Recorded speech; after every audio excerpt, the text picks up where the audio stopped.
for their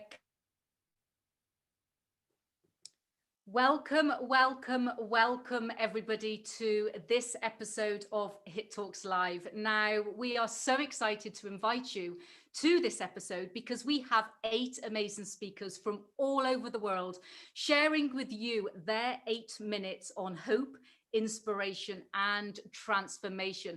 Their messages come from the heart. There is no selling, there is no positioning. They're not selling any products or any books or anything else like that. What they are doing is they are sharing their messages, as I say, from the heart. And we don't actually plan what anyone is speaking about. So this is very fluid. We go with grace, we go with flow, and we go with ease. So let me just play a short introduction of the amazing speakers that are going to be presenting to you today.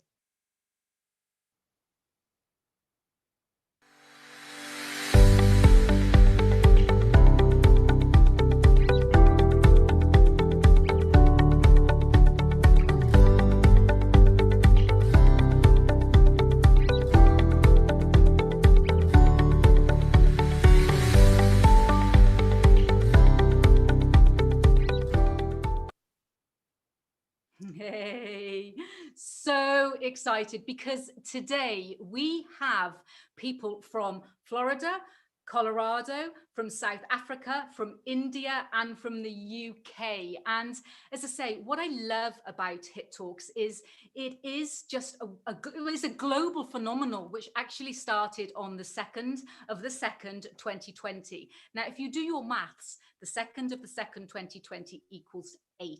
And that is what Hit Talks was created about. It was created about a download to share the power of 8, infinity, abundance, balance, flow, yin and yang. And we go out on Pacific days. Now, Hit Talks isn't just created thinking, okay, we're going to go every 10 days or every 14 days or every month.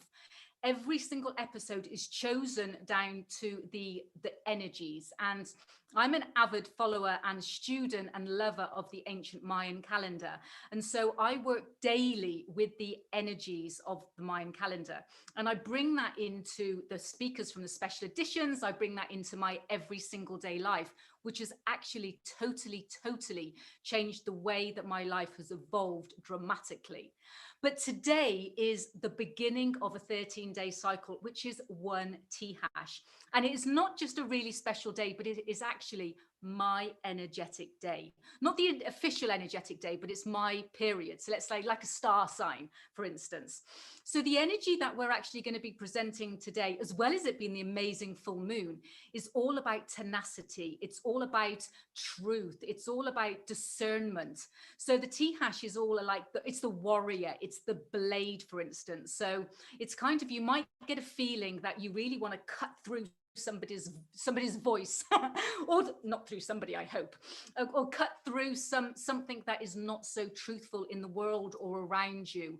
And the other part of the energy of the tea hash as well is also about healing as well. So maybe you feel that you need a little bit of healing. Maybe you feel that you need a little bit of love.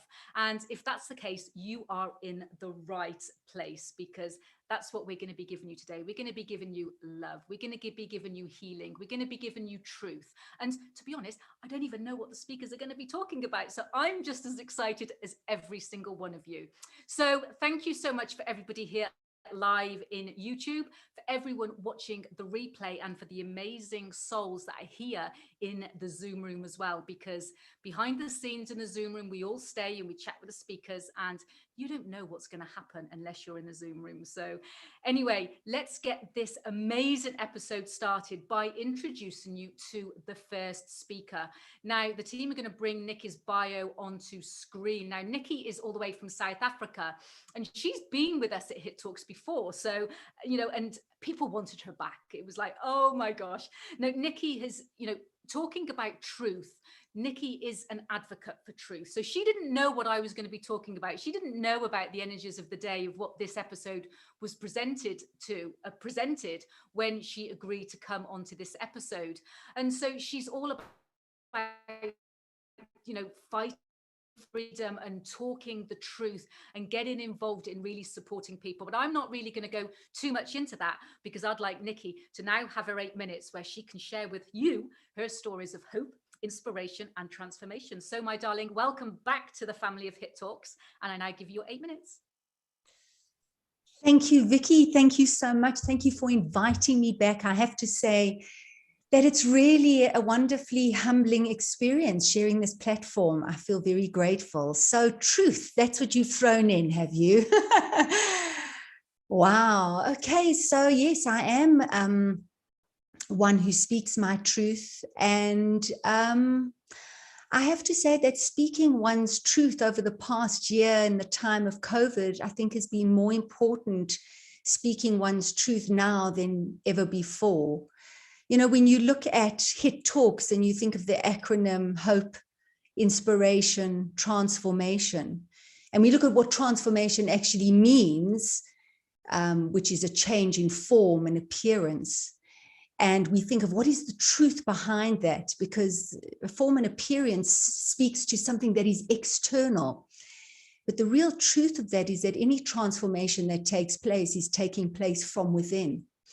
And so the external feels like it's action and doing, and the internal transformation is more a stillness and a quiet listening, a listening with one's heart, not necessarily with one's ear. So I to speak my truth, really, I would have to share a story with you when I first came to this incredible insight of the transformation taking place from the inside out, that we in fact are having an inside out experience as opposed to an outside in experience. The real truth, because we do live with so many assumptions about how we experience our world, and the one being that we're experiencing the external world, whereas once again, the truth is that we are only ever experiencing our own minds. So the story that I was mentioning just a few moments ago happened quite a few years ago. As I said, when I first started this awakening of this inside out experience, and I was at gym and I was on the treadmill, and my gym is situated near a river. And there are these floor to ceiling glass windows. And I remember the one day I was marching on the treadmill, and all of a sudden I heard a thud. And I looked and I saw that a bird had flown into the window and collapsed on the ground. And obviously I was extremely concerned, but I was most relieved when I saw the bird just shake off and kind of return back to the willow tree, which was just a few meters away from the window. And so I carried on the treadmill, relieved. And just a few minutes later, the same thing happened. This bird flew into the window hard, collapsed. And then after a few seconds, he would shake himself off and then he would return to the willow tree. And you know, this didn't just happen twice, 3 times. It continued for the next hour. And the same thing happened the next day and the day after that. And when I really studied this bird, I noticed the very distinguished beak that it had. And I realized that it was some kind of kingfisher. So I went home and I decided to do quite a bit of research on this bird. And I identified it as a giant kingfisher. And I did a whole lot of other research. Because when I returned to gym, the same thing happened. This bird would fly hard into the window and collapse. And so I decided to go outside of the gym and try and establish what it was that was going on. Now, when I researched, I found out that a kingfisher is extremely territorial, that you usually find one mating pair in a riverbank. And what I noticed is every time this kingfisher returned to the willow tree, there was another kingfisher. So that must have been its mate. And as I went outside, there and then I could see exactly what was happening. You see, it was winter. And here in South Africa, the sun is very low. So the sun was shining directly on the glass window, which was made of reflective glass. So what in fact was happening is every time this kingfisher was sitting on his branch and he would look up, what did he see in front of him? Another kingfisher. And of course, this was a threat to his territory. So what did he do? He attacked it. He flew into the glass window and collapsed. And as he returned back to the branch to be with his mate, he looked up, and what was there in front of him? But again, a threat to his territory. And so he attacked his reflection over and over again. And I knew that as soon as the sun moved and it was no longer shining directly on the glass and there was no longer a reflection, he would be able to return to normal, which is exactly what happened. And I remember going home and I was really overwhelmed by this experience, by this idea of this kingfisher being so fooled by the illusion that there was just a reflection, and yet the physiology and his response was as if he was really being threatened. I mean, he was operating from the sympathetic nervous system. He was in fight and flight. And so it was just such a wonderful example of how we too react to the illusion of what we think is out there, that the truth is never what we're actually experiencing, because we are always projecting what we're thinking and what we're believing. We're having this inside out experience. So the transformation for me, as I said, was going within and trying to identify what is it that I'm thinking and believing? What is going on in my mind that I am projecting? Kind of like that reflection. What is reflecting back at me that is taking place in my own mind? And can I find the truth? Like, what is the reality out there? What am I really experiencing? And so 2 questions that I can share with you that really help me with my transformation, with that inner shifting, so that my inner experience could exchange and improve the external experience. And the 2 questions are this: is it true? Is it true? And as I said, the transformation doesn't come from the external and action, but rather from the silence, from the listening from the heart, the waiting for the answer to come up. Is it true? And then the other question I would play with is, who would I be without that thought? And once I ask, is it true? And I'm able to dislodge that thought or belief. And then I go to, who would I be without that? And I can immerse myself in that experience and see if it's possible to experience the world without the thought. Is it possible for that external world to change? And slowly the truth comes out. The truth comes to the surface, and this transformation takes place. So that for me, Vicky, speaks to the truth and transformation. And I would like to share one quote with you. It's Marcel Proust who said this: "The real voyage of discovery consists not in seeking new lands, but seeing with new eyes." I hope that had resonance for some of you listening. Thank you so much for the opportunity, Vicky. Oh, my love, thank you so much. And, welcome back to Hit Talks. It's great to have you, and it's great to have your stories. And if we think about it, how often do we put ourselves into fight and flight mode? Because, as Nikki said as well, let's think about us all as kingfishers. Let's think of us, that, how do we sometimes look at our reflection and think, oh my gosh, how should I be like that? Should I be like somebody else? Do I want to be somebody else's reflection? And we have all of these things that go through our minds. And the fight and flight mode is very much keeping us safe, but we are more powerful than just saying safe, aren't we? And I'm sure every single one of you, well, I hope that you're smiling, thinking, yes, I don't want to just be safe. I want to evolve. I actually want to, be a different person, rise into the greatest version of myself, the greatest kingfisher that there could possibly be out there into this new world. Nick, I love your stories, so thank you so much for sharing them with us. And as I say, it all goes back to giving us some thoughts of how we can all transform. So thank you. So let's travel to a different part of the world. Now, we are going to be traveling now to India, to our next speaker. And India is going through a period now at the moment, I'm sure that you've seen in the news, Itu, I thank you for being here with us. And I think it might be quite early hours in the morning where you are now as well. But it's great to have you with us. It's great for you to be part of this family that we have here at Hit Talks.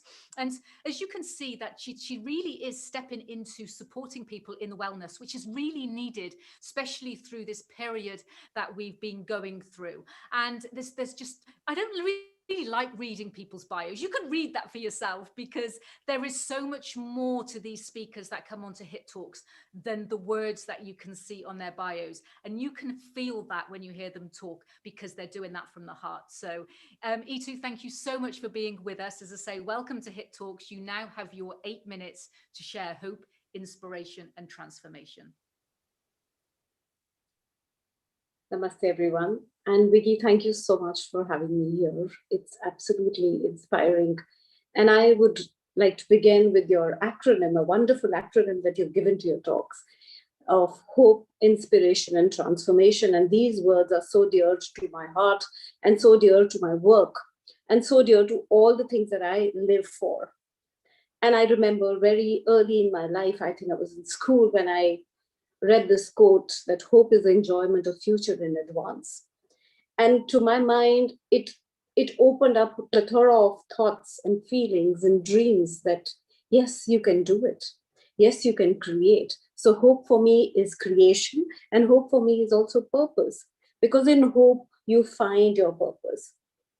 And I believe an anecdote that I heard from my parents, and various anecdotes that I heard from my grandparents who came from Pakistan into India in 1947 during the partition. Those stories were laden with hope. Those stories were of distress, stress, and misery, but there was hope. And that hope led to creation of so many things in the years to come.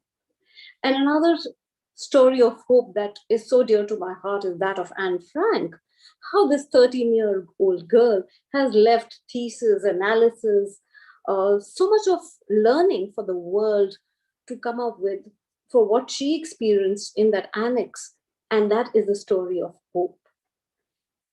And another thing that brings to the purpose, because I believe that hope brings you closer to your purpose, brings you closer to your dreams, brings you closer to what you want to create. And when you know how should I live, who am I? And then you also begin to discover.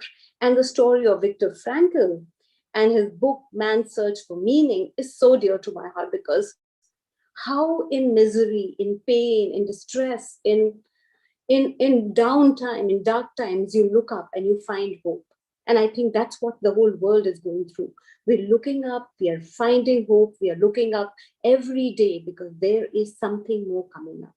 We are all inspiring each other. We are all looking for inspirational stories in one another's life. We are looking for inspirational stories that are coming from all over the world. And that brings me to inspiration. And inspiration to me is so closely linked with vulnerability.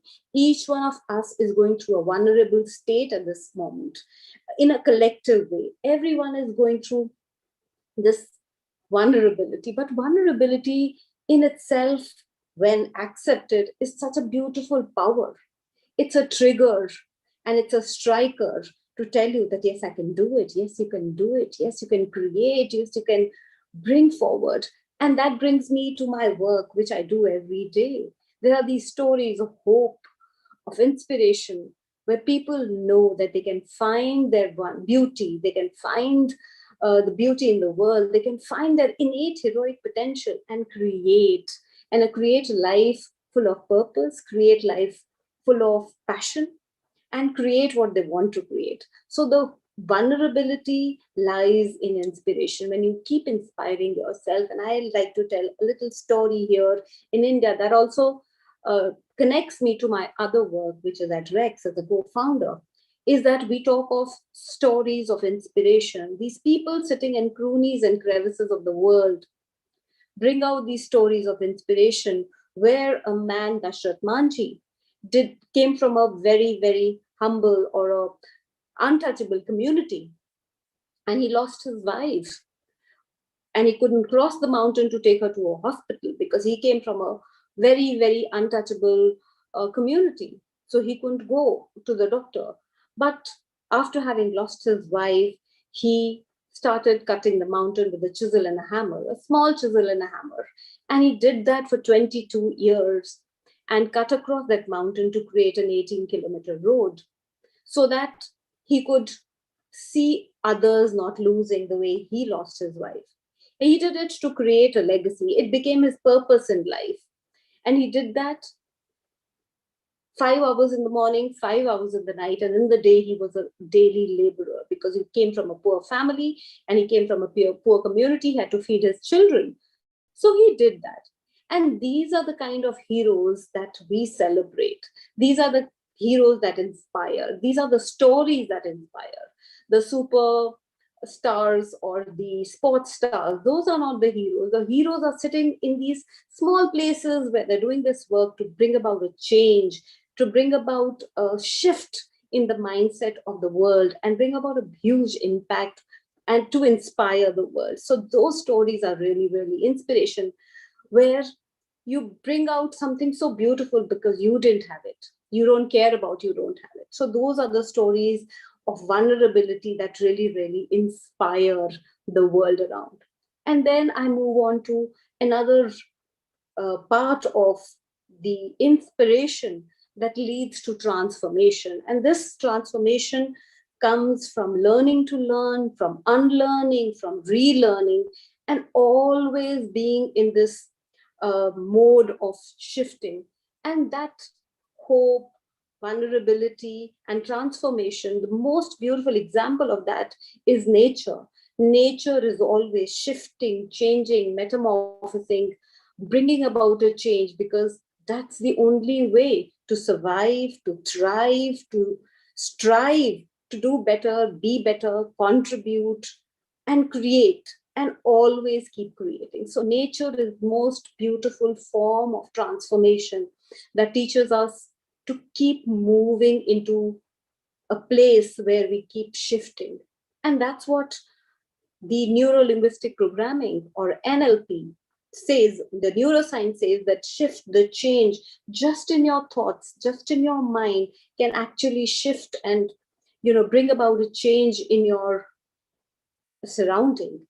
That shift in your head can bring about shift in your body, because your mind and your body is linked. And when we start to shift and change and bring about this transformation, we also begin to see that shift begins and happens because it starts from us. The change, the transformation has to begin from us. And that shift has ripple effect. It moves into collective change. It moves and shifts into bringing about changes around you. And that change comes from your own uniqueness. That's also something that is so beautiful in the world, that your unique barcode is capable of bringing about change in you and then bringing about change around you. So that's something that we need to learn from this generational knowledge that we are carrying from 4.5 billion years. That generational knowledge is telling us to change, shift, but carry what is best, what is beautiful, and what needs to be taken forward, but leave behind what is not serving any purpose. And that's exactly what this time that we are sitting in, the VUCA times, the volatile, unpredictable, complex, and ambiguous times that we're sitting on, are telling us to shift, change for the better, because that's the change for collective good. And I'd like to leave everyone with this quote of John Chapman. I'm going to read it out because I don't want to miss any word out of it. It says, "Here's to the crazy ones, the rebels, the troublemakers, the round pegs in the square holes, the ones who see things differently.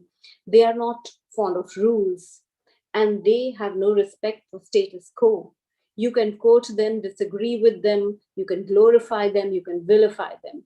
About the only thing you can't do is ignore them, because they change things. They push the human race forward. And while some may see them as crazy ones, we see them as geniuses, because the people who are crazy enough to think they can change the world are the ones who really do." Thank you so much. Namaste. Namaste. And do you know, I was just stood here smiling because it's funny that Nikki's finished with a quote and then you finished with a quote, and neither of you have met each other. And it's just, I love my quotes. I really do love my quotes. And it's, as you're talking about change, it seems to be that every single episode, you know, this comes up, and I state the serenity prayer about, you know, granting us the wisdom to know that, you know, change really comes from us. You know, there's so many different versions of the serenity prayer, so I'm not going to go through each version. But when we start talking about change, then it's changing from within, isn't it? It's changing, as you said, it's changing. It's very much what Nikki said as well, flowing through, that we change from within. We can't change the outside circumstances. We can't change other people, but what we can is we can change us. And what was either so ironic as well, as you were saying about Viktor Frankl as well, I've just finished reading his book again. It's about the third time I've read it. And then, you know, anyone that hasn't read it, it is, you know, it's an inspirational story of, you know, what you go through. You know, this guy had the opportunity to escape on many occasions, but just didn't. And it was just all down to fate. And, you know, I'm not going to give the book away if you haven't read it, but, you know, that is really about sticking to your faith and doing what you believe you're on this earth to do. And, you know, so that was another synchronicity as well. The other thing that I loved, and I actually wrote it down as well, is about the learning. You were saying about learning. It's, everything flows through from the energies and the speakers that are coming through. I was only having a conversation earlier about being a wisdom monster.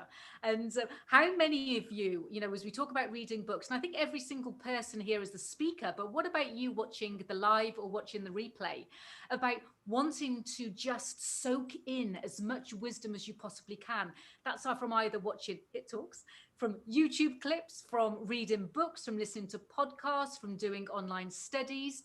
You know, the way that the world is evolving now is that we all kind of seem to naturally want to elevate into wisdom monsters. So, you know, maybe you want to be a wisdom monster just like I do. So I love the analogy of that. So, well, I loved everything that you said. So thank you so much for sharing your messages of hope, inspiration, and transformation. So after India, we now travel to Colorado. No, we're going to Florida. We're going to Florida first. So we're now going to travel to Florida, where the sun is shining and how it is so beautiful. Shannon was just showing us earlier, which, you know, is freezing cold here in the UK and it's been raining. I was like, really, Shannon? Shannon has been here with us with Hit Talks before, so it's great to welcome you back, my love. She has done so much in the world. And, you know, again, you can read her bio of how amazing she's been in the publicity industry. And through her collaborations, she brings people together. You know, that's the one thing that I love about Shannon, is she's always there to jump in and actually help others. You know, we do a lot of research on our speakers behind the scenes as well. So Shannon, as I say, I know that you can give more love and hope than just a bio can give, because it's not so much about the words on the page, as I say, it's about here. And I know you have so much here. So welcome back to Hit Talks, my love. And I now give you your 8 minutes. Wonderful. Thank you so much for having me back, and what a honor and privilege to be here. And it's so fascinating because I really admire the ability to not control the narrative. It just, I've been really on this journey looking at how, and especially in the last few days, of where am I trying to control the narrative? Where am I getting in situations where I want it to go a certain way and trying to control it? And the courage and the authenticity and the healing. I know the last time I spoke, it was so powerful for me to share things I'd never shared before, because of this ability to show up and just tune in and let that magic flow. So thank you, Vicki, so much. I just wanted to share some of what's been the transformation I'm going through. And yes, Vicki, I love building community. I'm a community builder. I love bringing people together and having them focus on what they have in common, and creating movements and getting behind things that make an impact in the world. And so this year has been really challenging for me. And in the United States, and all over the world, some of the divisiveness that's been happening. And so right as COVID happened, I just got picked up by a publisher to write a book, and it was about community and about building Raving Fans and how to have an impact so that, anybody, no matter what you're doing, whether it's having an impact in your family or building a movement, how to do that. And when I got the book back from the publisher at the end, it was like so much had changed. I mean, just so much had changed. The narrative had changed. The conflict had gotten so much bigger. And what some of the transformation that I had to look at is the language and how, how do we recreate community when we're in a place of having to be separate, when we're in a place of lockdowns and challenges that maybe happen, and what is my part? Because at the end of the day, it's how do I show up, and what can I do? And what was really breaking my heart was I have a 21-year-old daughter who's, firewalked at 5 years old, has been to, some of the most powerful personal growth workshops at a very young age. And this woman is, in law school right now, and just incredibly intuitive. And politically, we necessarily didn't agree. But as a mom, no matter what, I always had to get curious and listen. It just felt like my duty, right? And so that was one of the things I had to look at that was missing right now in the world, is how do I treat others as if they're my children?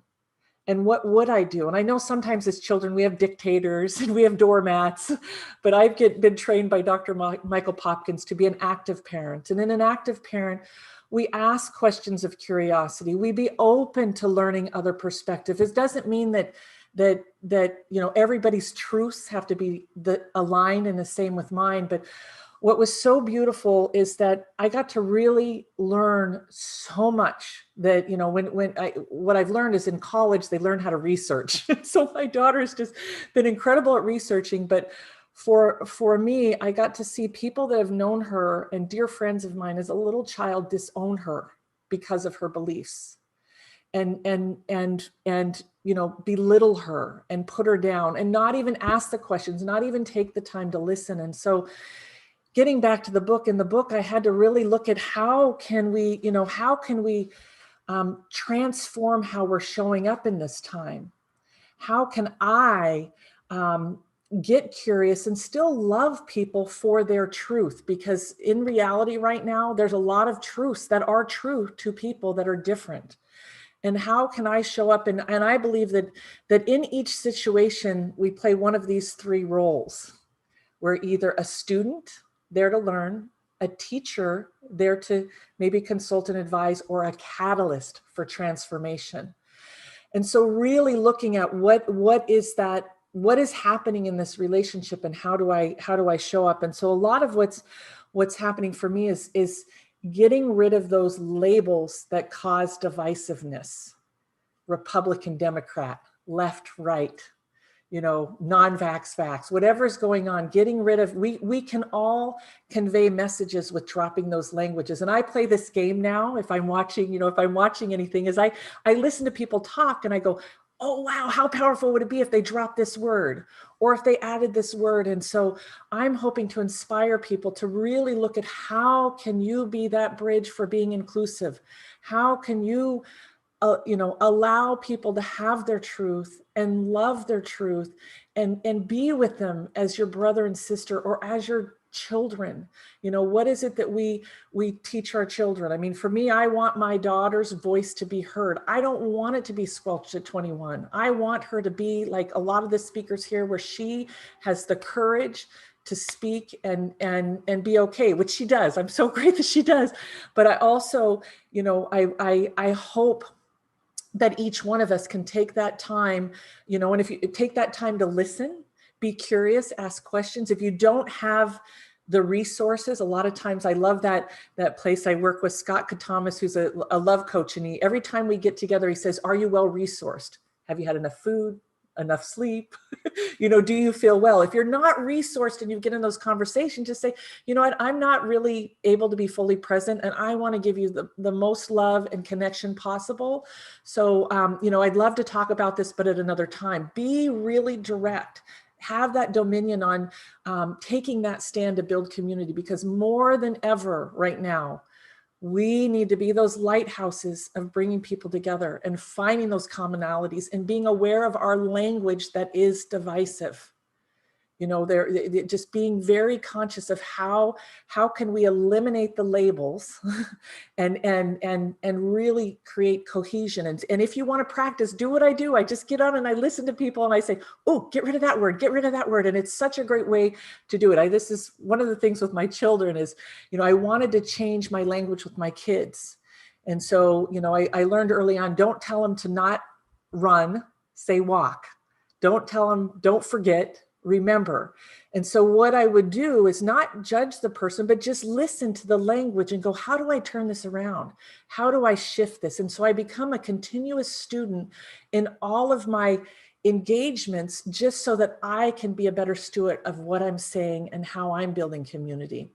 So with that, I'm so grateful that Vicki is giving us this place to share these tools of transformation and building this community. And please share what we have here. This is a place of light and joy and transformation, and be that lighthouse that is bringing people together, even though we may not be able to touch or hug or that the more questions we ask, the more we can grow and be that catalyst together for transformation. So thank you so much, Vicki. Thank you, Preet, my girlfriend from London, for bringing me here, and let's build community together. Thank you, my love. Honestly, oh, it is. I was just checking then. I didn't think I had any sound. So thank you so much. And as we say, you know, together is better. And you know, the community behind Hit Talks, the community of Hit Talks, the family, is that, you know, everyone is bringing somebody else on. So as you were talking then, Shannon, I was like, perhaps your daughter would like to come and talk at Hit Talk. So there's an offer there. Have a chat with her, because, you know, the next stage of Hit Talks is where we are doing Hit Talks Next Gen, which is where we are bringing together children. Well, say children, but which is, okay, my children would say they're still not children, and they're 20, they're 8, how old are they? 18 and 20 now. But we're bringing the younger generation under the age of 21 or 20, around about 21, to come and share their stories of hope, inspiration, and transformation. So maybe that's a catalyst for that. And when you say about catalyst, student, teacher, catalyst, and it all can't we be all, you know? That's the thing. It's kind of stepping in. As you were saying that, I was smiling because I love being a student every single day. And the more that you teach, the more that you learn, and the more that you learn, the more that you're going to be able to be a catalyst for change. So I love the analogy of that as well, because, you know, I just love all the speakers, every single episode, because I love learning. As I say, I'm a wisdom monster. So come on, let's all be wisdom monsters. Let's start putting wisdom monster into the chat. Let's start putting wisdom monster into the shares that we put into Facebook and into YouTube, because that's what that is what it is about. The other thing that you said as well, which really resonated with me as well, and I'm sure the viewers, is the labeling. Because, you know, there is, with everything that's been going on in the world, as you quite rightly said, is the labels, whether or not, you know, you're a vaccine for or vaccine against, or whether or not you're a vegan or a meat eater, or, you know, all these different labels. You know, we're humans. It's from here. You know, this is the thing that I love about Hit Talks. It's not about, you know, that you're a professional speaker, or you're from a certain country, or you have this much money in your bank account, or you're able, not that I know what's in people's bank accounts, but you know where I'm coming from, or, you know, you've achieved this. You know, Hit Talks speakers and Hit Talks community is all about the heart. It does not matter about anything else. And so that's the thing. It's about, you know, getting rid of these labels. So thank you so much for reminding us about that. So now we are traveling back to my home country, all the way from Florida. Yes. So we're coming back to the UK, where Mark is going to be joining us. And Mark, welcome to Hit Talks, to your first episode of Hit Talks. It is not as sunny in the UK as it is in Florida, but we are hoping that is going to come through. Mark was actually recommended to us by, again, another amazing speakers that's been on here. And, you know, when you actually look at what he's done and you think about, you know, the specialists, the specialisms that he has coming through his bio, again, we have our bios, we have what we've done in the past and what we're looking to do in the future, which is perfectly fine. But it is, as I say, it's all about the heart. It's all about what Mark has inside of himself that he can share with us in hope, inspiration, and transformation. So, Mark, welcome to Hit Talks, my friends, and I now give you your 8 minutes. I would like to share with everyone what rock bottom is. Rock bottom is being on your hands and knees, picking up fluff off the carpet, thinking it's a crack cocaine rock that you have dropped. I was always the guy at school that got bullied about the way I looked and about my sexuality, age 5, big chin, big ears, gay. It was really hard getting bullied about my sexuality before I even knew my own sexuality. It led to me having low self-esteem, low self-confidence.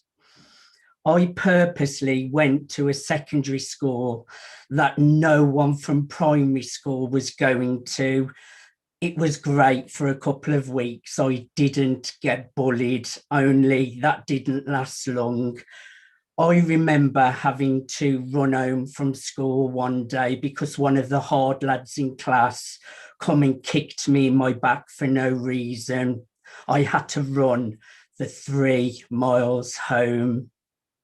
Never let anyone tell you your value. Never let anyone tell you what you are worth. Know your values and stand by them every day. I stand for honesty, trust, loyalty, and love, and I stand by those values every day. Know your worth. I left school at the age of 15 with a really bad education. I started drug taking at the age of 15. It started with soft drugs to start with, things like ecstasy and cannabis. By the age of 21, my life had spiraled out of control and I was addicted to crack cocaine and heroin. I went out on a party night out with friends and tried a new clubbing drug, dancing away 1 minute. The next minute, I woke up in hospital. I had just collapsed and died. Bruises all up my arm where adrenaline had been pumped into me. A shaven chest where shock pads had been used on me to bring me back to life. I was living a bad life that was going nowhere. It's really important to think about the thoughts that you are putting into your mind. Have a look around at some objects where you are at the moment. Everything that you see was created twice, and it was first created in the mind. I'm going to say that again. Everything that you see apart from landscape was created twice, and it was first created in the mind. Choose your thoughts wisely. I moved away from all the people that were dragging me down. Associations are so important. People will either lift you up or they will drag you down. Surround yourself with positive, empowering people. Become a street performer. If you think of a street performer, they will be on the streets playing their music. The crowds just walk past. No one takes any notice of them. But that street performer carries on regardless. and eventually one person stops. As soon as that one person stops, a crowd forms. Be the street performer. Focus inwards on your own goals, your own dreams, your own aims. Don't look at your outside circumstances. And eventually, one person will stop, a crowd will form. What you have been focusing on will show up. I give up crack cocaine and heroin just by using the power of my mind. I didn't see a doctor. I cold turkeyed, hot and cold shivers. I went through hot and cold flushes. I went through the pain, but I used the power of my mind. Choose your thoughts wisely. Whatever future reality you would like to create, you can create it. It starts with positive, empowering belief systems that leads to making better choices. And with action and repetition, you can create any future reality that you would like to create. Today, I am the founder of mspnewsglobal.com, a premium business magazine. I'm also the founder of TMSP Agency, a premium global media and PR agency.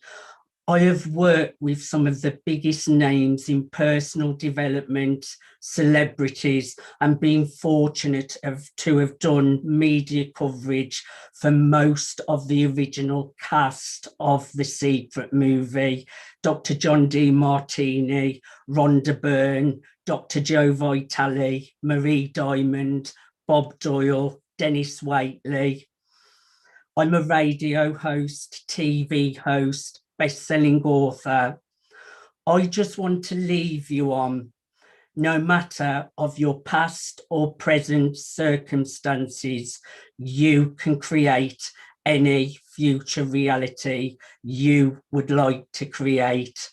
Success leaves footprints, and when looking back, you will see a lot of steps. So let me finish on a question. If I can turn my life around, how much more brilliance have you got left within, waiting to be unleashed? Thank you.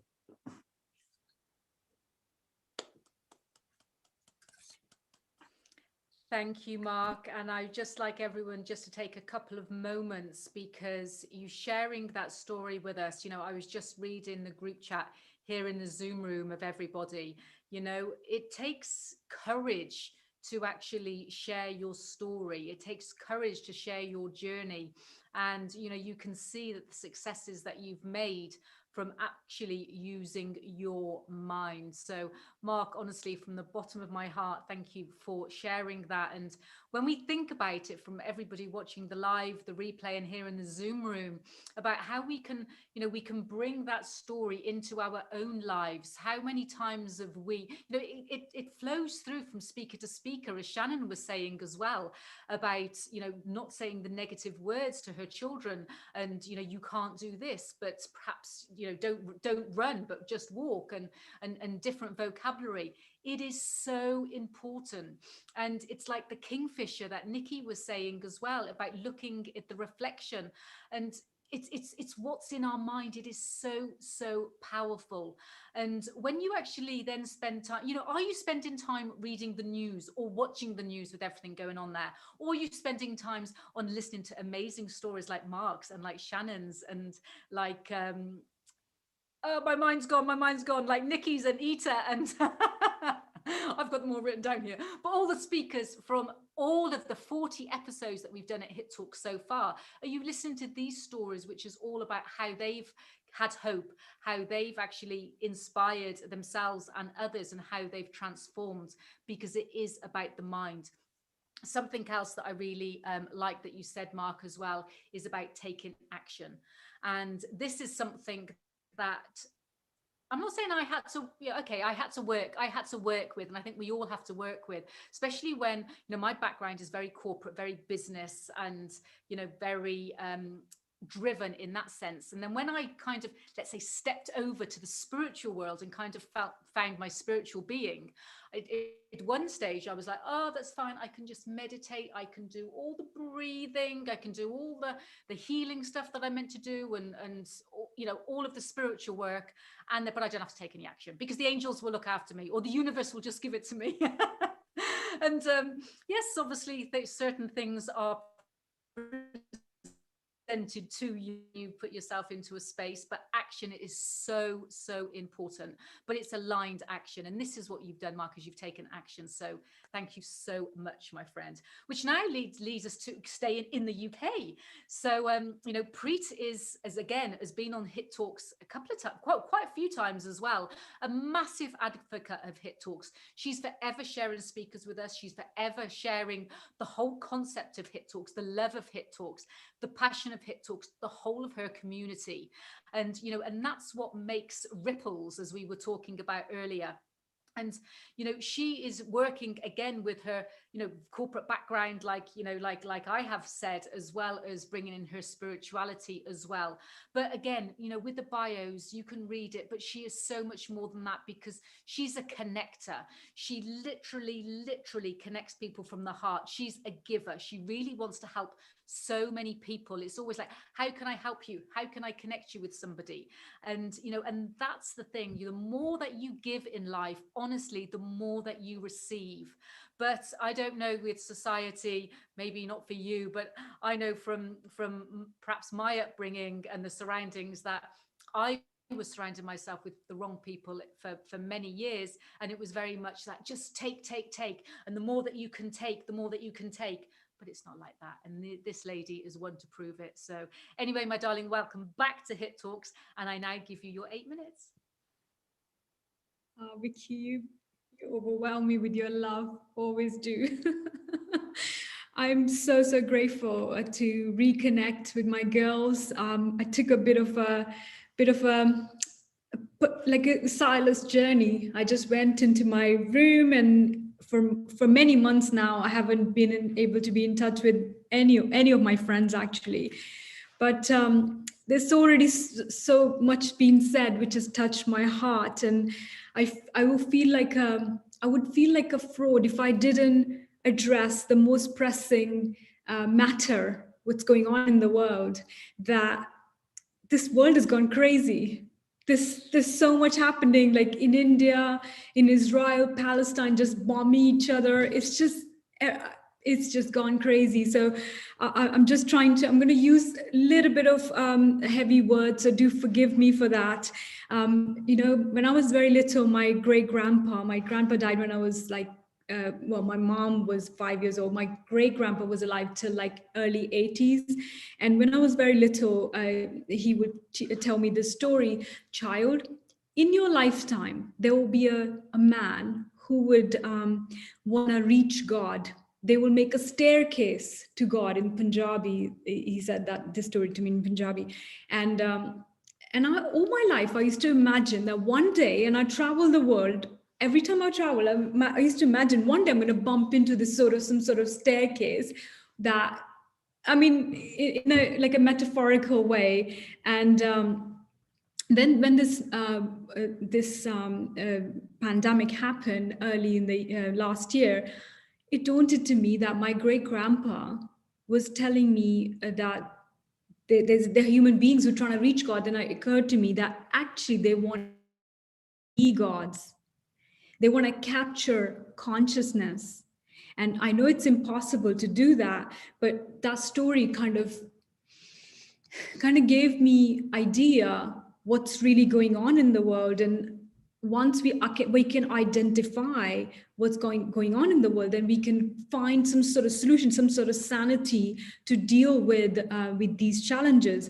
And also I kind of disconnected from my religion because I was researching so many different religions, and during the pandemic I also reconnected with my Sikh religion. And one of the stories I came across from my first guru, which is Guru Nanak. he's traveling, and somebody tells him that Babur, this one king from Afghanistan, is invading India. And once he invades India, one of his biggest disciple, Mardana, he says to him, Guru Nanak, I've never seen so much bloodshed. What's going on? And he says to him that these are angels of death. And as I said, do forgive me for using such heavy words. I will try to close it on a lighter note. But the point is that this world is going through this transformation. One thing from being spiritual seekers, spiritual students, we understand that we don't die. So our life is transforming, but that's saying that it doesn't take away when we seeing bodies floating in our holy river in India.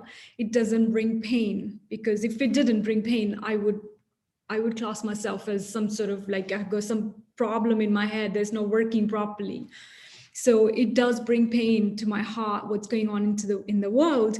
And so all the silence time I've taken, I've been just considering, so what is the solution? So we're seeing all these things in the world, and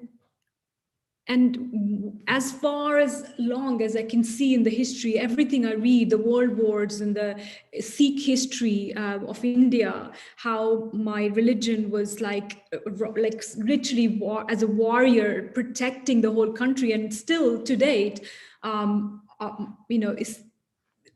Anyway, I don't want to go into the political side, but the point is, what can we do to bring some sort of sanity to this planet? And some of the things that have been coming to me are that if everything we see outside is, if everything is a mirror to how we feel in the consciousness. So one of the problems is that lack of trust in the leadership. All these leaders that we have on the planet, the prime minister, who can we trust? Give me one name, that one leader in the whole world that we can say, I trust this person wholly. Like, one of the persons I love is Marianne Williamson. And when she wanted to be the president of the United States, I was like so happy. I thought, okay, at last we're going to have. And then I got to meet some people who know her personally, and I still believe in her. They didn't say anything, but they told me that she just she can lose it in 1 minute and get angry, but then she always talking about politics of love. And then, so it's like, where is the integrity? So we talked about being the lighthouses and like telling our own truth. And I want to add on to that integrity to being the lighthouse, and integrity to be the truth, not just always like, I'm just going to just like vomit my own truth. This is what I think, and that's my truth. Take it or leave it. That's not, so we have to add integrity and love in that space where once we have that integrity, when we can truly honestly put our hands on our heart and say, I am really integrous human being, and that's my truth. And then naturally when we walk this earth, and then our actions that will come out from that space will be, of course, integrous. And then if that's true, that everything we see outside is an image of ourselves, is it possible that we could make a big shift on this planet? Could we? And that's my biggest question. I've been pondering on for all these months, and so what it really overwhelms me to see what's going on in India, and this of separating human beings.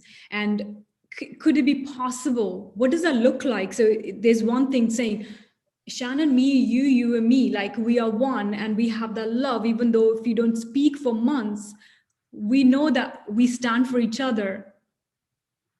that's one thing. And now, what does that look like, being active to stand for love? Like, you know, the militants, when they're like committed to hate, they're like super committed to hate, they will even like put a bomb on themselves and blow the damn whole plane. Like that kind of commitment. Can we have now that kind of commitment to love? Is that possible? And what does that look like?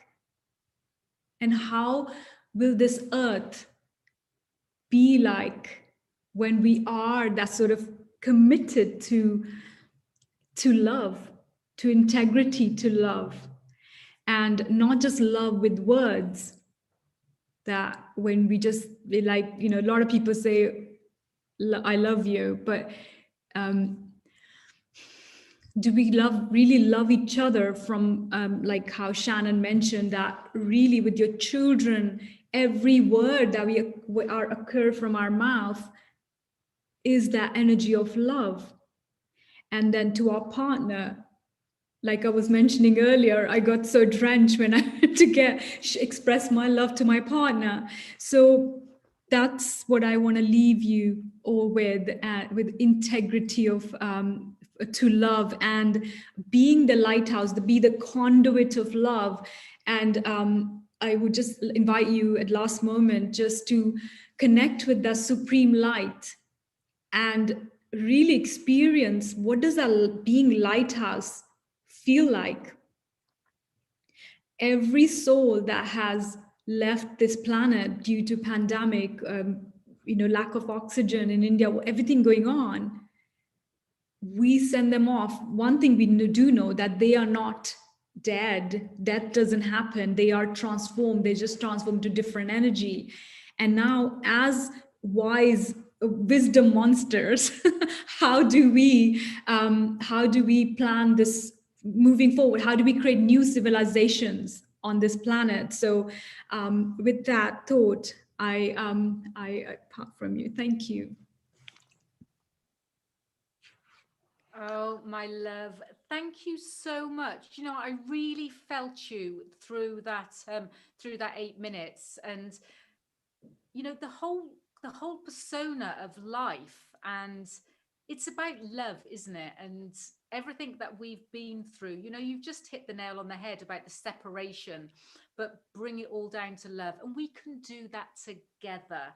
So, and Preeta, I love, you know, I love your authenticity all the time and your integrity, because, you know, I remember many years ago, somebody kept saying on stage, I've got integrity, I've got integrity. And I kept thinking, why do you keep saying you've got integrity? Because if you've got integrity, you don't need to tell everybody. You know, it just comes natural, doesn't it? And we've been saying in the group chat, well, as we've been going through this as well, about, you know, the amazing words integrity, love, change, you know, all these, you know, using these right words within our whole lifestyle. And, you know, let's take the words. I don't let my children use the word hate. I never have.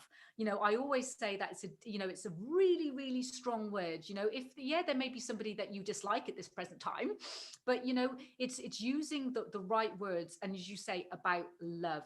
And this is what Hit Talks was created about, because you've hit the nail on the head again, my love, because you were saying the angel of death, and you didn't want it to be, you know, bringing a downer on it.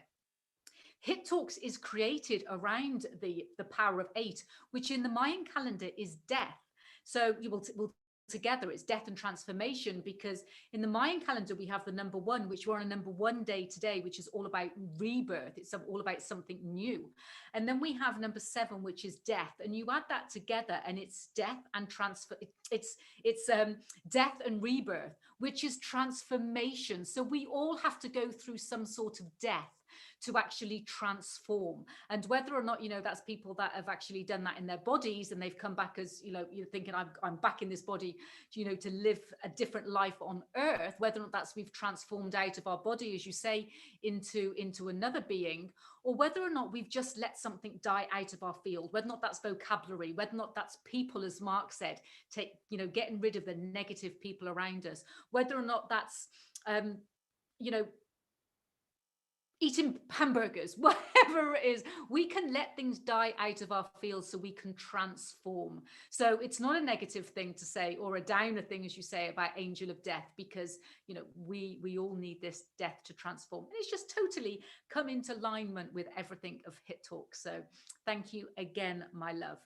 So we're going now all the way across the pond again. We love traveling on Hit Talks. That's what I love about it so much, is now we are now going to Colorado, in Denver in Colorado. I think that's the way around, where it is lovely and sunny, I believe, at the moment as well. And I'm really pleased that you're here, Jackie. Welcome to Hit Talks. Again, being introduced to us to say that this is somebody that needs to be part of this platform. You know, again, you can her bio and see that there's so much that she's done in the world, you know, and it's all about inspiration. You know, when you look over these bios, you will see that there's inspiration, transformation themes running through each one of them. But again, she's kind of working with the tools, knowing that we have the gifts inside of us. Like every single speaker has said throughout so far, is that we have it inside of us. We have the gifts, we have the vocabulary, you know, we have the Hit Talks family as well to support you. So Jackie, thank you for being here with Hit Talks. Welcome, my love. And I now give you your 8 minutes. Thank you. Thank you so much. Hello, everyone. I feel so honored to be here today. I'm inspired by everyone here. Thank you, Vicky, for having me on as one of your guest speakers here on Hit Talks Live. Wow, I can't just express how I'm feeling. I'm excited. And all of these stories are just so powerful. We all have many stories to tell, but I want to focus on one instance in my life, one particular one that was very near and dear when I knew that my faith was being tested. I have dedicated my life to God since the age of 15 years old when He saved my life. And I love the opportunity to speak about hope and faith because that's near and dear to me. I remember being in a hospital bed, being asked to sign a form alongside my mother's signature as my guardian, acknowledging that I may not survive that surgical procedure I was about to undergo. I lost a baby that day, and my life was spared. I knew I had purpose. I simply did not quite understand how to organize my feelings or what I was feeling inside me with what was going through my mind at that point in my time in life. I did what I knew best. And what I knew best during that time was to go to God. I say He saved my life, not only because of the physical, natural way He did it, but because I chose to live a life for Him with what I call biblical principles.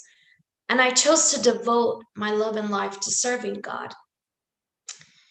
At that time, I didn't know what it would look like. I didn't know what my life would be like, but nevertheless, I did it.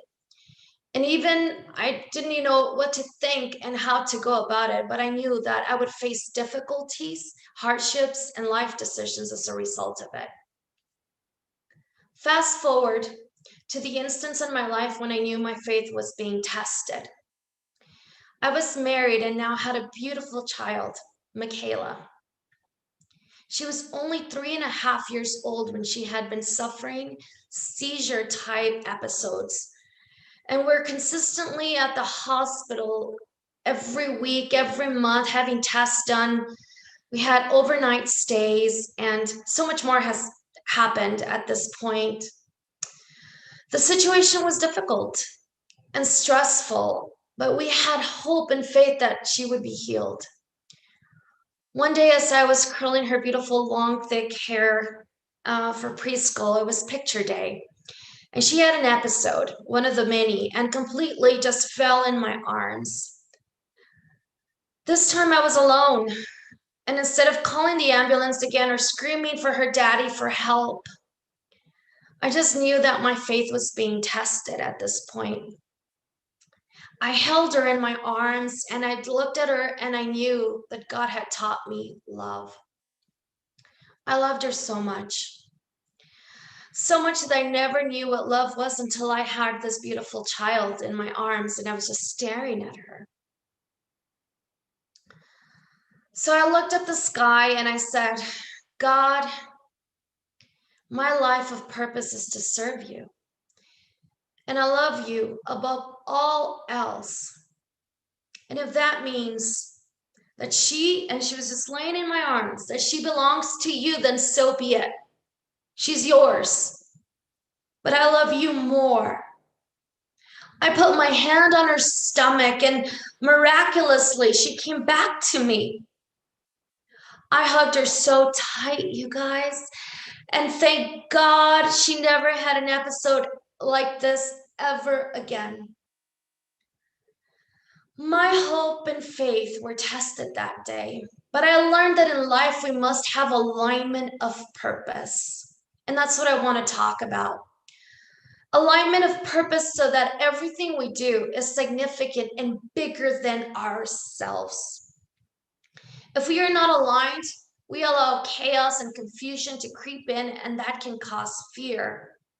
But we are brave as human beings. We just need to understand the alignment of purpose, and we need to be aware that when fear comes, we use that to find help. I am now in a time in my life where I am empowering women. Empowering women. My first language is Spanish, and I am originally from El Salvador, San Salvador. And my second language is English, and I've been in the United States since I was 6 months of age. And I have developed a desire to empower women to find that alignment of purpose in their lives. Whatever that might be, and it starts with 3 key components that I want to share with you today that are very, very important. Finding your identity. Begin by understanding how we operate as human beings. And if you're an introvert or an extrovert, what makes you tick? How emotional are you? How unemotional are you? Or how analytical you are? And so just kind of going about that way in your life and trying to find that identity, because there is no wrong or right answer as to how we find our identity in our lives. The important piece of this is to find the identity within yourself. And the second one, finding our passion. What are we doing every day that we would love to do without getting paid for it? What would be the one thing that if money was no object that we would like to spend the rest of our days just doing passionately? That, what is that talent that we have inside of us that excites us, that brings that love into fruition inside of us and makes us feel that we do it regardless of anything? And number 3, believing that you were called for such a time as this. You and I, my friend, we are unique and have what others do not have. You have an individual fingerprint that I call the key to open doors for yourself and others. No one else has that key. No one else has your fingerprint, and no one else has mine. So yes, we were called for such a time as this. And I believe that we came to this season in life, to this time. You have purpose to change a little one's life or to change the world. The reality is that it doesn't matter what, but what really matters is that you must understand and believe that you are the one that has unique purpose to impact and transform lives simply by discovering your aligned purpose. For me, it is God who guides me. Everyone is different, but the human principles are usually the same. I love the word aligned. I love it because life situations help us align our identity, passion, and calling with the purpose in life. We become transformational beings just because we align internally and externally to fulfill destiny, our life's destiny.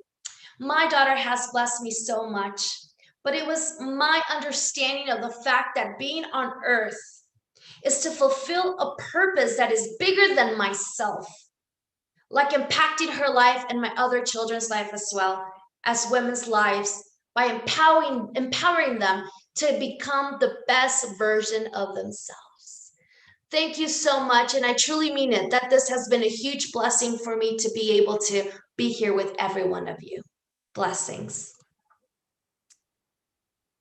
Well, Jackie, thank you so much for being with us. And again, such another powerful story of inspiration, of hope, and of change, and of transformation. Because, you know, it's sharing these vulnerable stories and being a teacher after what you've learned through those circumstances, that you're able to guide others. And that is what it's about, isn't it? Is that whatever we've been through in life, if we're able to have the strength, the courage, and the support, because that does help, whether or not that's from God or the universe, your family, your friends, but having the support for you to be able to work through that, but also to be able to have the lessons and be aware, you know, observe what you've been through, what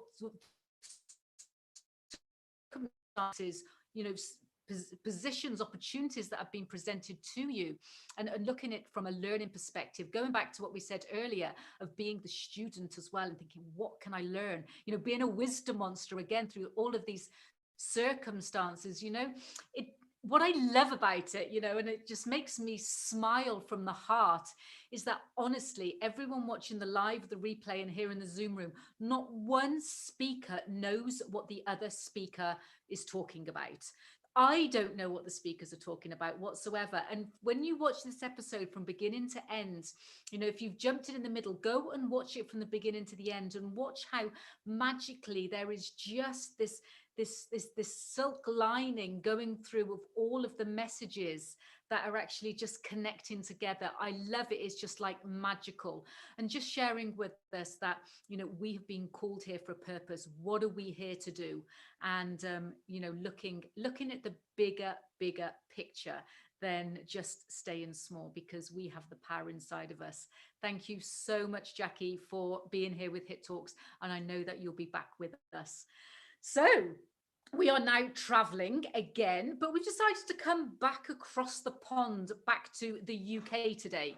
So we like to keep things up a bit. So, you know, we like to travel back and forth all the time. So we're now going to be bringing Jazz into the Hit Talks room to give Jazz his 8 minutes. Now, Jazz, again, is new to Hit Talks, but has been connected to us by a really amazing advocate. And, you know, he's been just so enthusiastic. You know, when we speak to these speakers and these people that are being part of it, so enthusiastic about sharing, being part of the family. You know, he's already, you know, we already feel him and all of the new speakers into part of the family, because, as I say, Hit Talks is about love. It's all about, as I say, giving you your voice so you can share and empower others. So, Jazz, thank you so much for being with us. And I now give you your 8 minutes.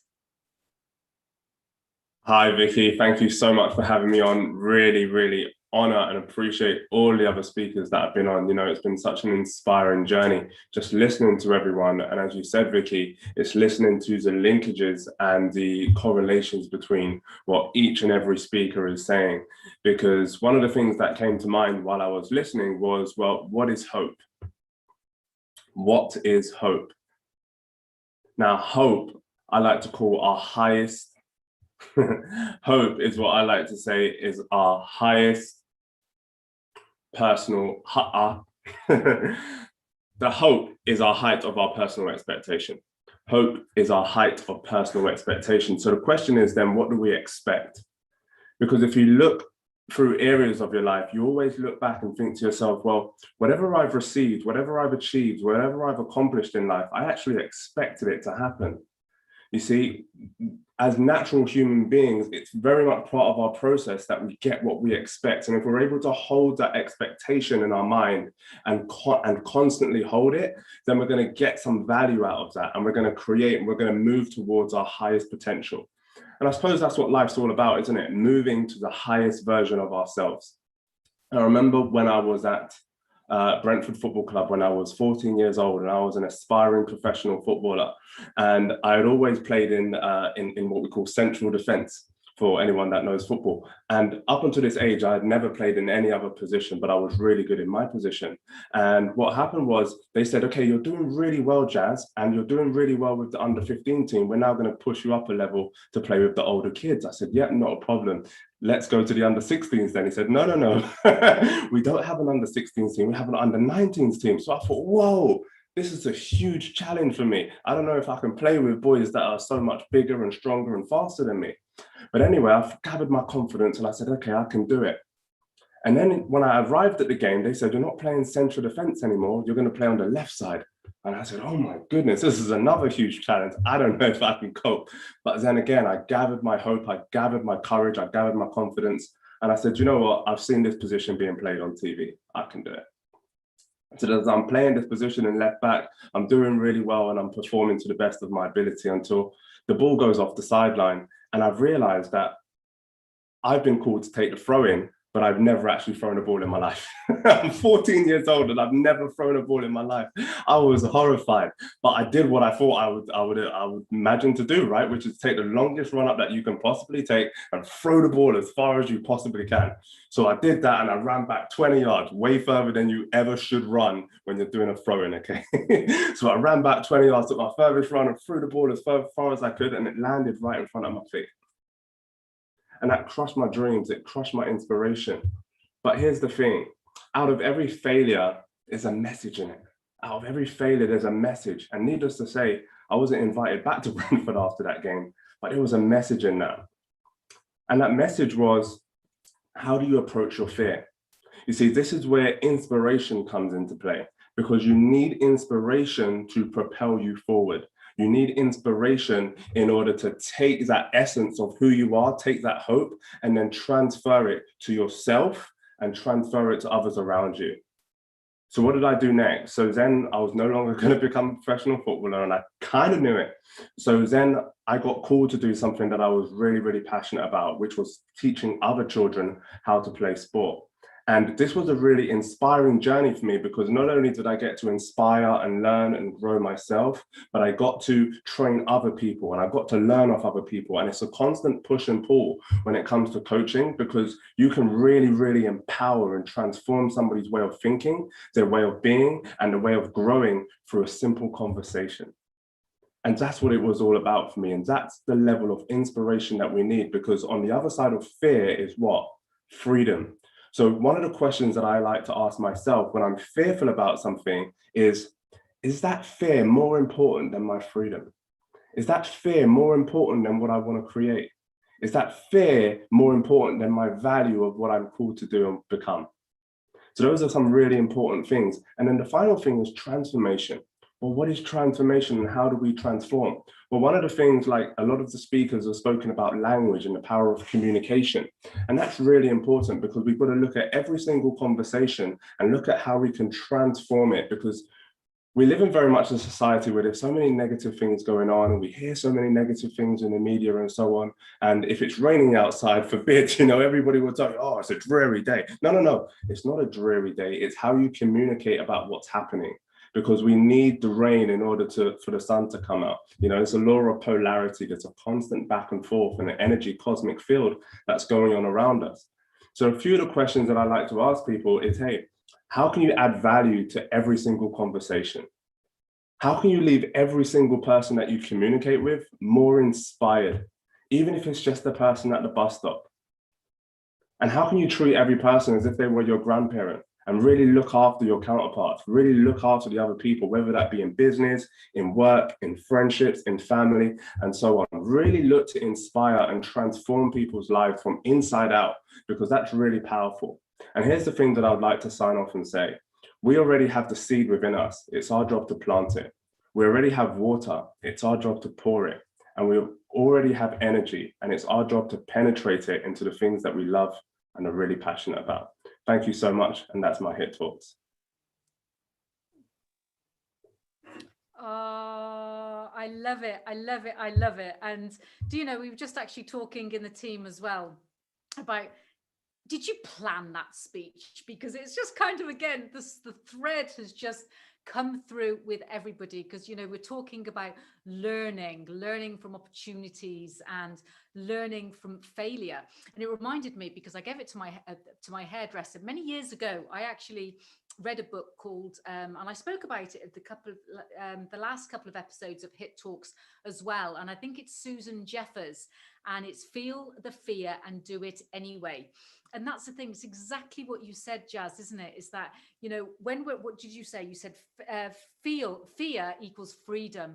And yet when we go through this fear, it's going back to, as I say, the thread of fight and flight.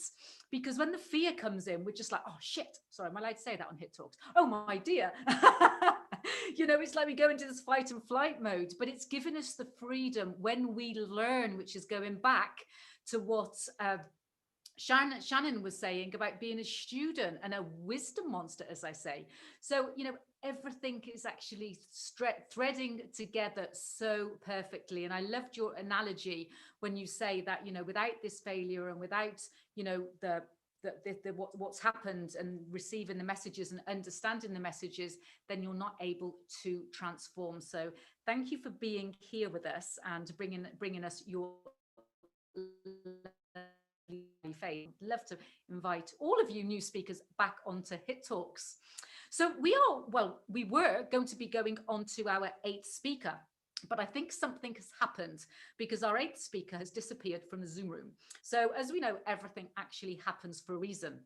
So I'm just going to check for a second or so to see whether or not Marley from the team's just going to let me know whether or not Marley from South Africa is here.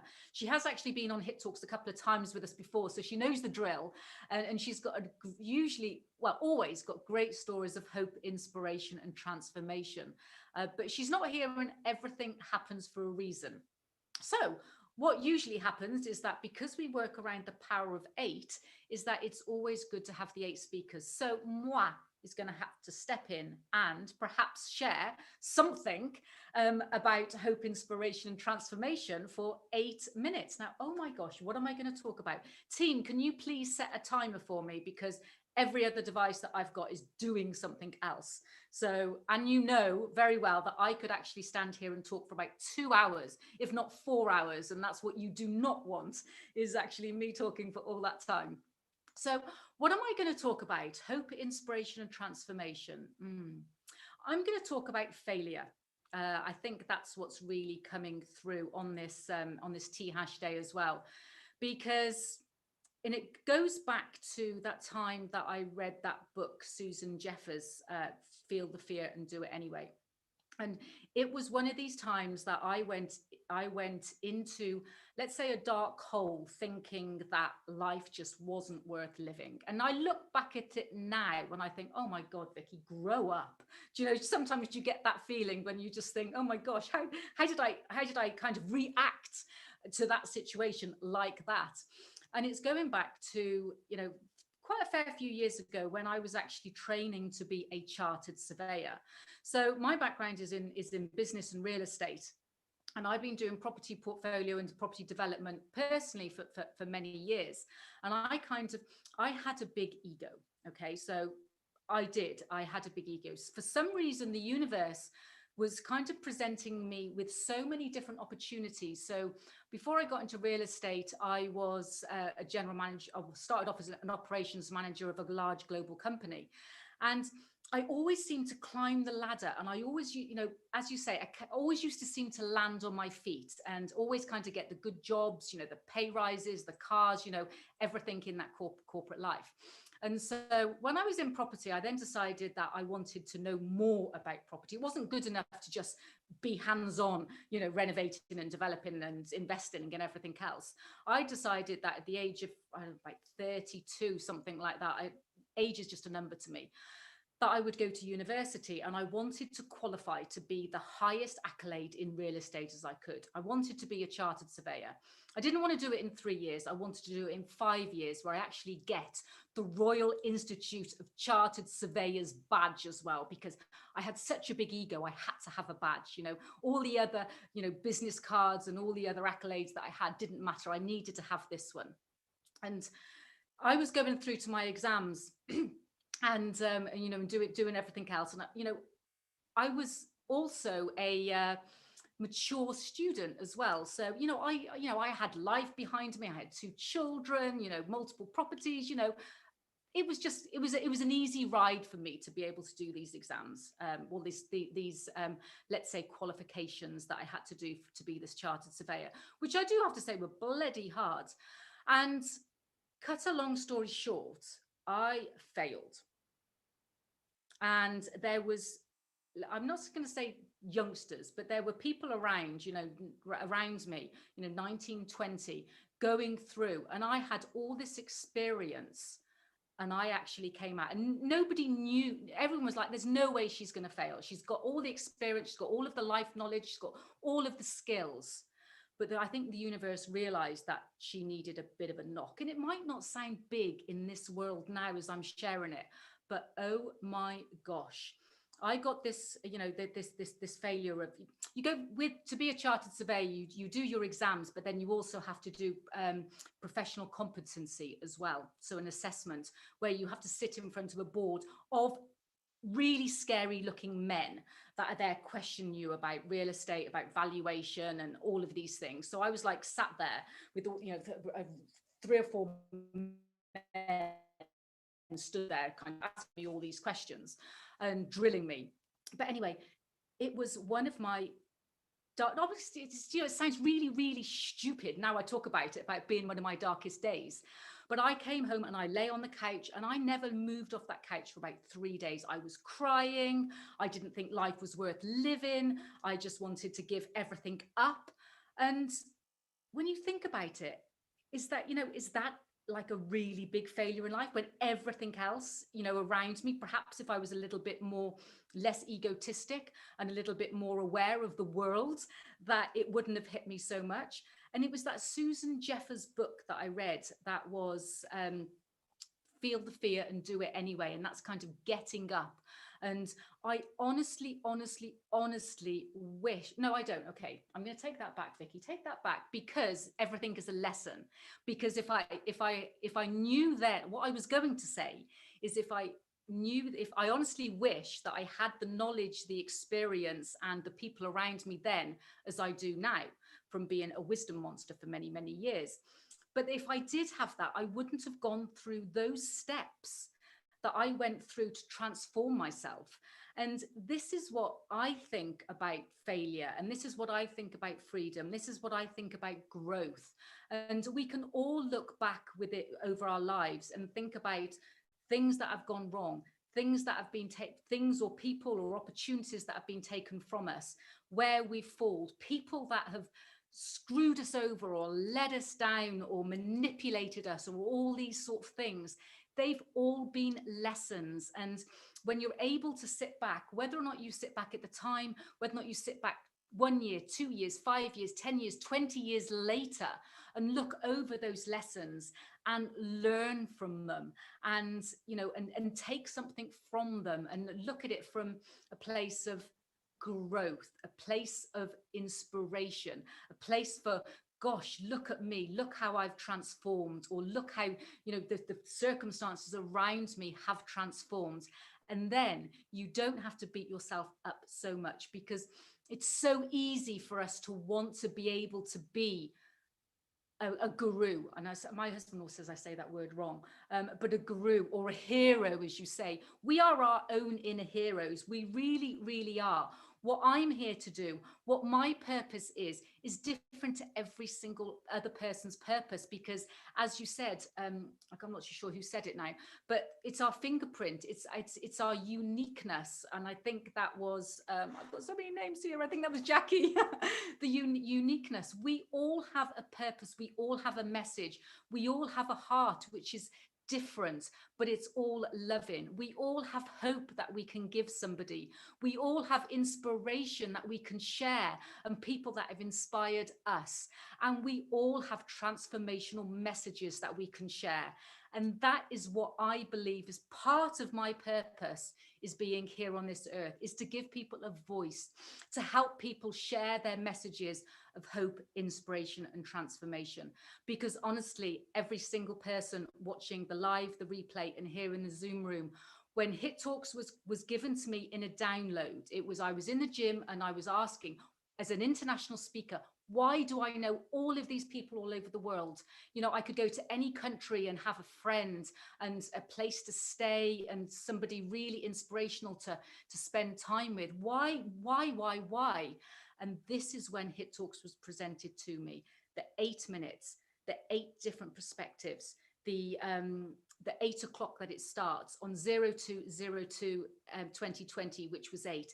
It was actually given to me in literally steps. It was just so powerful. And then what happened then as well is that I was like, oh my gosh, 8 is not my number. 3 is my lucky number. 9 is my Mayan number. Why 8?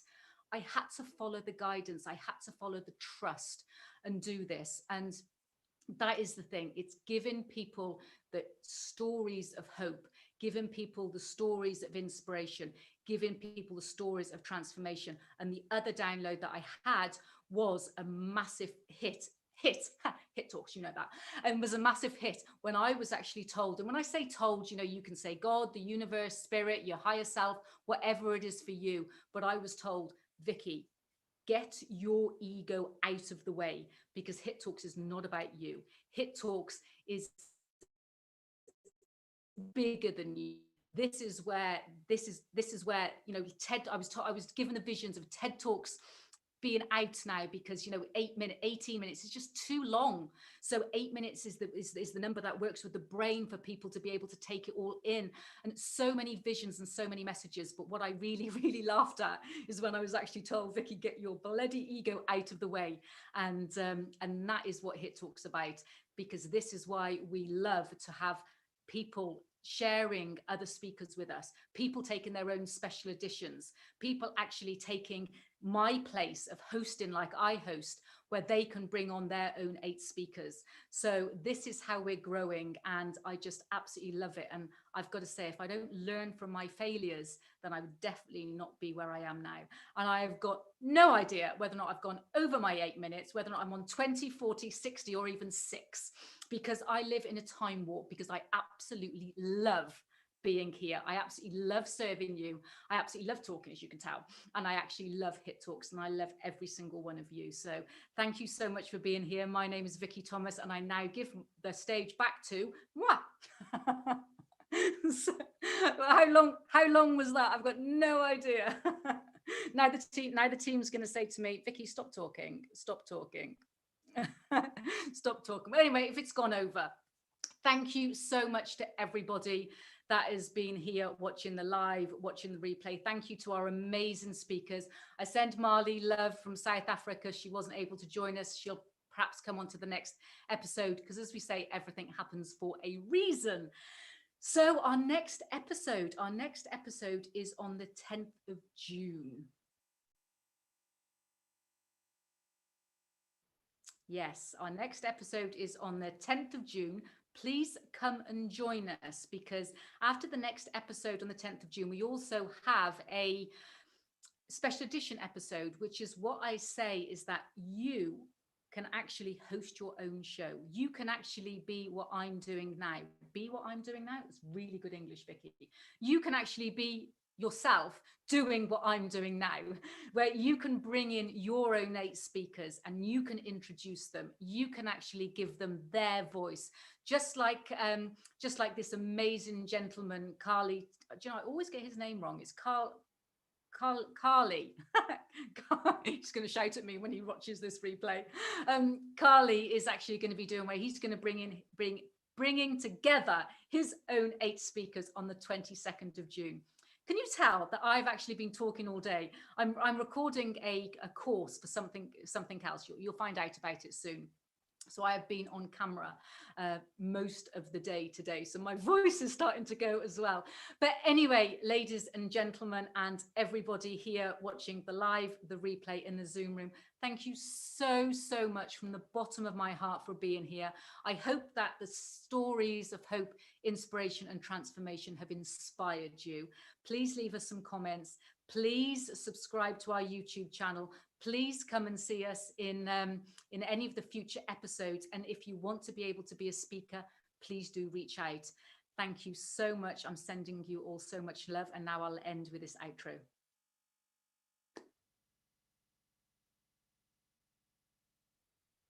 Well, I won't, but they will.